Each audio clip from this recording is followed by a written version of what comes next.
3 roky sa snažia kriminalizovať opozíciu. A pamätáte si kauzu dobytkár. A určite si pamätáte to vyjadrenie, že išlo monštrózny megastroj na korupciu. A potom prídete na súd, na ktorom sa zistí, že tie peniaze, tie 3 milióny, ktoré mali byť na tie úplatky rozdávané, sa zrazu toho kajúcnika nájdú na účte v Anglicku. Čiže žiadne úplatky nedával, keďže tam tie peniaze stále sú.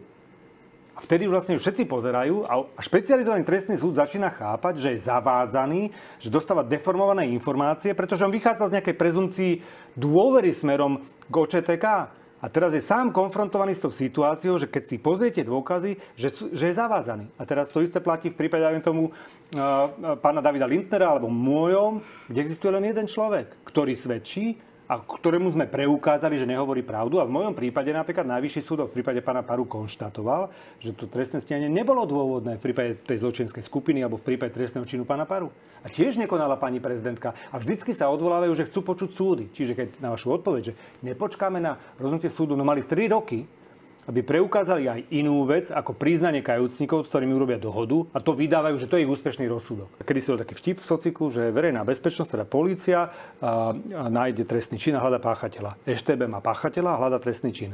A toto presne robili Čurilovci. Oni vedeli, koho chcú stíhať a snažili sa našiť trestné činy. Po všetkých tých gigantických kauzách trestných, ktoré o nás hovorili, nakoniec vlastne sme boli obvinení z toho, že sme povedali, že pán Kicka je daňový podvodník a že pán Matovič je daňový podvodník. Čiže prepáčte, je to snad nejaká z tých kauz, ktoré Smeru vyčítali, kedy sa rozkradlo celé Slovensko. Na tomto, na filmoch Sviňa a všelijakých podobných nezmysloch sa postavila kampaň proti Smeru. A my dneska 3 roky nerobíme nič iné, len aby sme im dokazovali, že nemali pravdu a darí sa nám to. Ale keďže zistia, že už prehrávajú, tak urobia presne takúto akciu, aby sa dostali k tým dôkazom proti sebe a dokázali ich zničiť. Nečudoval by som sa, keby budúci týždeň pokračovali ďalej, najmä tomu prokuratúrou alebo niečím podobným. Vieme, že pán Lipšic, popri tom, že teda je odsúdený za zabitie človeka, bol podozrivý z úniku bankového tajomstva.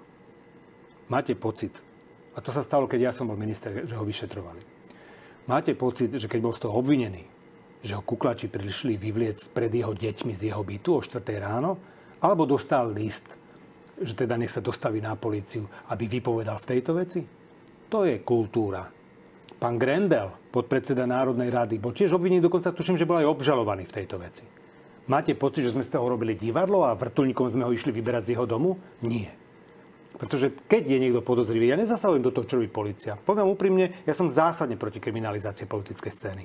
Pretože to je poučenie ešte zo starých amerických pravidiel. Viete, tam vždy ešte Thomas Jefferson povedal, že radšej 10 vinní von ako 1 nevinný dnu. Čiže musíte veľmi vážiť, akým spôsobom postupujete. Ale dobre, keď vyšetrovateľ príde k záveru, že chce obviniť aj poslanca alebo vysokého politika, samozrejme, že nech ho obviní.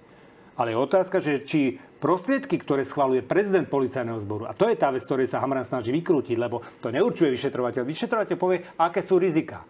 A nadriadení stanovujú, ako sa to má zrealizovať. To si nevymýšľa vyšetrovateľ, že má prísť 10 kukláčov a mieriť na deti v rodinnom dome.